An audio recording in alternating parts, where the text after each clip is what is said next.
Welcome to What Are You Sporting About podcast, a podcast about business, employment, sports, and entertainment to help educate, support, and guide you to your next level. Here's your host, attorney Sivonnia DeBarros.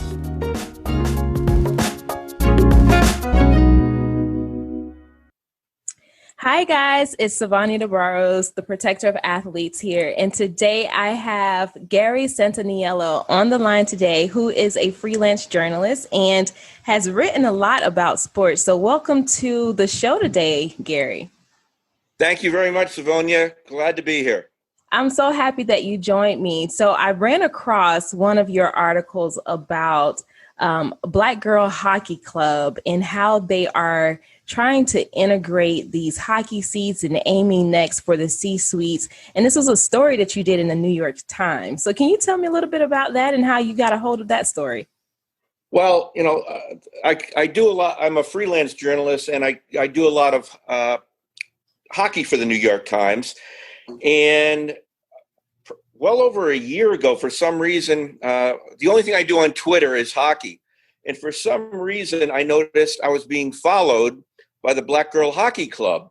So I checked them out. I go, that sounds interesting. Mm-hmm. Started following them, and one thing led to another. I go, there's a story here. My editor at the time thought there was too.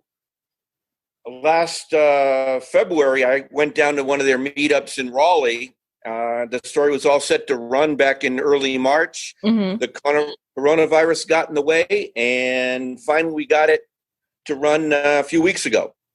Nice. So was that the first time you had heard about this particular club?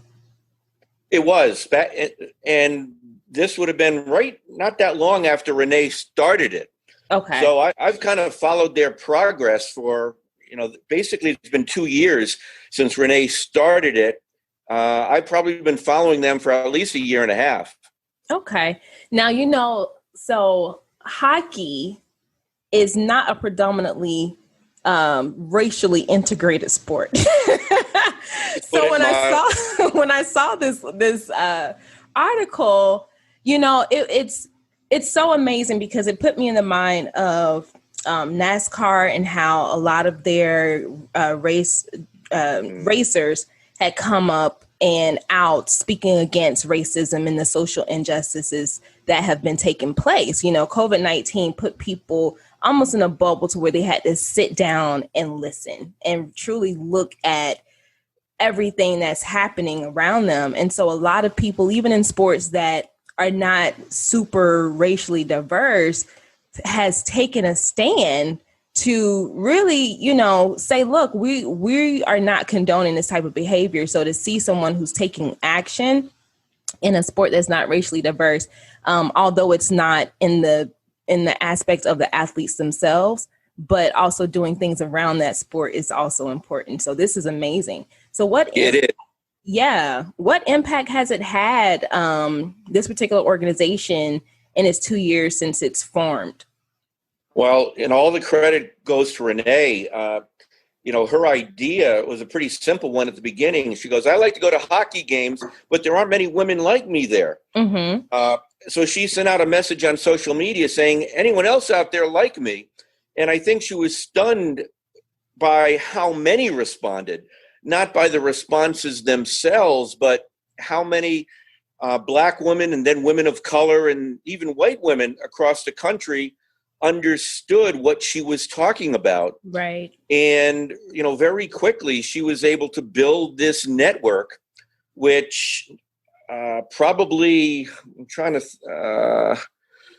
within the past year, got the attention of the NHL to the degree that, she was included on a league conference call because they realized she could help them mm-hmm. and would have some important viewpoints on how to, one, diversify, and two, combat the existing racism in the sport. Right. And, it also will help the team to bring on more additional potential viewers, people who may buy actual tickets to the game. But, Absolutely. When you don't have that diversity or environment where it feels inclusive of everyone. Some people, they may like it, but they may shy away from it because they are the only one, Exactly. So I have a funny story for you. Long time ago, I played soccer. I was a little girl, and where I grew up, I was first off, I was the only Black person on the team, and then I was the only girl, but I was good. Oh, yeah. I was so good. But I didn't want to play because there was no one like me on the team. So I felt isolated. And I remember asking my mom if I can quit. And she told me, it was basically my decision, but I could. But throughout my life and the more I rose and achieved, educational level, I found myself being the only one, the only Black person or the only Black woman in the room. And so it's so important to create communities where it broadens the pool of all types of people, where it will also bring an interest, not just for a hockey team, but for anything. Exactly. Now, God bless your mom. True that. God bless her. So what is your take on participation in the sport of hockey among people of color? Do you think this is an area where we can start to see some diversification here? Well, I think that the best hope is at the youth level, where young Black girls are getting into the sport, and finding that, hey, I'm not the only one, or that it is more welcoming than it used to be. Yeah. When I was at the meetup in Raleigh, there were, 2 local women who brought their daughters, both biracial. And, they've, what they said is, look, we want them to be around. The reason they went is they wanted them to see that there were other people who looked like them, who loved hockey. So, what's driving them first is their love for hockey. And, second, they're realizing, hey, we want more people who look like us in the sport. So I think it's more of a bottom up than a top down, because the more players of color who play in youth hockey, in college hockey, it's going to bubble up to the NHL, to the point where, last night, the number 2 pick in the NHL draft, the highest Black player ever taken, number 2 by the LA Kings. So it's changing. It is changing. That's awesome. That's really awesome, because I don't even, and I'm really trying to dig here. I don't even recall seeing a women's hockey team. Well, that's the interesting thing, is that women's hockey is a relatively new sport, especially on the bigger stages. And it took a while for colleges to field teams. There are only 30 NCAA Division I women's teams now, and 1 or 2 are being added a year, which is good. Yeah, but it's starting. I think the 1998 USA women's team that won the gold medal in, I want to say it was Nagano, was really an eye-opener for a lot of young women who now are college age playing hockey. So I think the next frontier, which the NHL is trying to be involved in, and certainly the Black Girl Hockey Club is supporting, is to provide more opportunities for young Black girls who are in urban areas, not necessarily hockey hotbeds, but urban areas, maybe a city where there's an NHL team to play hockey. And, how difficult do you think that would be? Because in places where there isn't an NHL team, so I grew up in Florida. I don't recall anything hockey there, anywhere in Florida. Right. So is that a place where you have these warmer states where you can say, hey, it may be difficult to integrate here, but let's see about putting a hockey rink in these I actually think those are the areas for most growth, because once the NHL started expanding into the Sun Belt in big numbers back in the late 90s and continuing through today, what those franchises realized was we need to build a hockey culture and a hockey audience.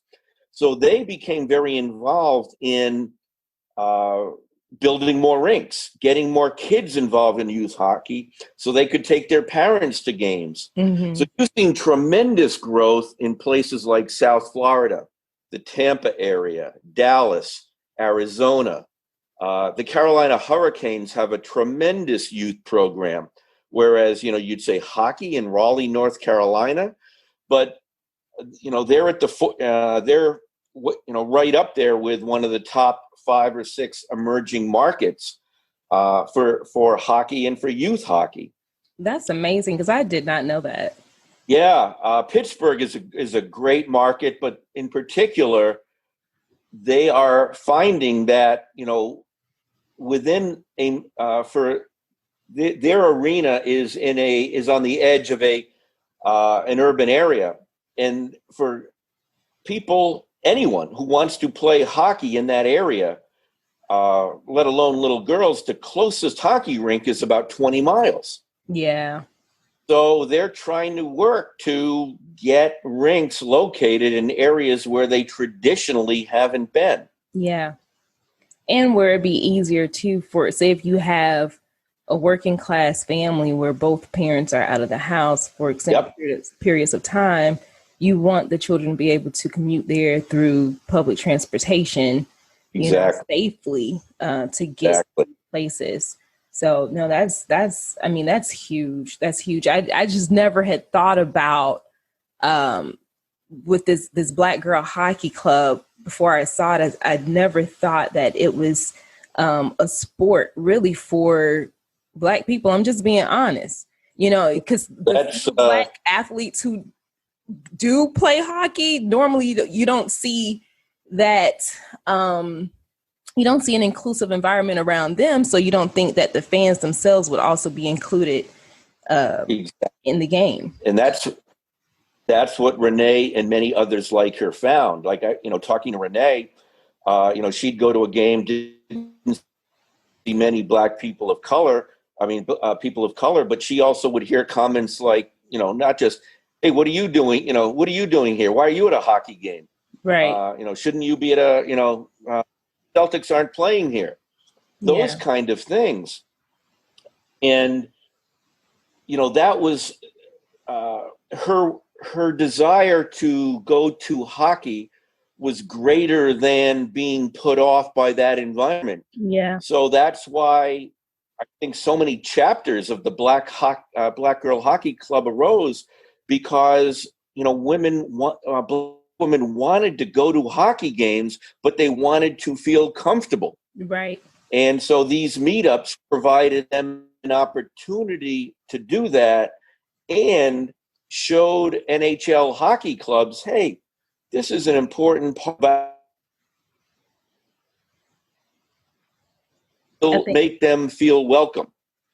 Absolutely. Absolutely. And it's definitely, it's a theme that goes right along with what are you sporting about? Everyone has this purpose or this drive inside that moves them, to do something that will ultimately catch the attention of a lot of people, because it is a purpose project. It is a passion project. You're not doing it for hand claps. You're doing it because you love it. You want something to change. And this is so important. Like, we can learn a lot just from this organization, from the curator, standing her ground, finding in so many ways. Yeah. Yep. So this is absolutely amazing. So is there any advice you have for any other individuals who may be trying to curate an organization to speak up and out about anti-racism, trying to integrate sports or teams? Is there any advice you can give them? Well, when it comes to hockey, the great place to start is find, Black Girl Hockey Club, their website, find them on Twitter. You said find the Black Girl Club on Facebook, Twitter. Their webpage, Twitter, Facebook, because they're regularly engaged with all kinds of different groups. Renee is a one-person PR dynamo. She'll attend any forum, speak on any topic that relates to this in the United States and Canada. Through them, you can find other people to get involved, who share your interests, other groups that share your interests. That's the best place to go at this point. Okay. I can really only speak about hockey in particular, but the NHL is rolling out a number of initiatives this fall, both to educate, to inform, to raise the profile of people of color in hockey. That again, our NHL.com will, and if you NHL.com, diversity or NHL.com initiatives will lead you to the scope of what they're doing. But there's a lot of efforts going on at the league level, at the club level. If you live in an area where there is an NHL team, go to their website and see what they're doing. That's amazing. And you said Renee a few times. I want to clarify for our listeners. It's Renee Hess. She is the founder of Black Girl Hockey Club. And their website, you can find them at blackgirlhockeyclub.org. LinkedIn with her, Twitter, same thing. Yeah. So this is so informative. This has been amazing. And I'm so happy that you came on and talked with me about this. I mean, a lot of things that I didn't even know that was happening with NHL. And so same here. Yeah, it's so refreshing. I was just amazed by, just what Renee and the club has done in the 6, 7, 8, 9 months that I've been following them. Mm-hmm. It's one of the more enjoyable, and as events of this summer proved, important stories that I've done. And I give the Times a lot of credit for giving me the room to write it and giving the story the play it did. Yeah, that's huge. That is really huge, Gary. We need more stories like this, and we need more Renees. Yes, more Renees and less stories of the sad stuff, because this is good stuff. This is happy stuff. And it shows that we are moving in the right direction, not just as people who love sports, but people of these communities in this nation. We are moving in the right direction. So this is amazing. I agree. I hope there are more opportunities to write about it, because I certainly haven't left this story behind. I follow them closely. Oh, good. So yeah, if we hear of anything, we will definitely give you a ring and let you know.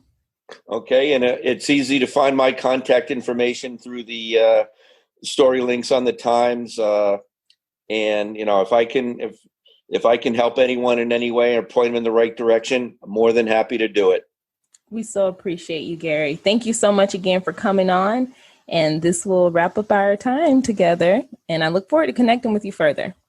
Thanks, Sivonnia. Keep fighting the good fight. Absolutely. Thank you.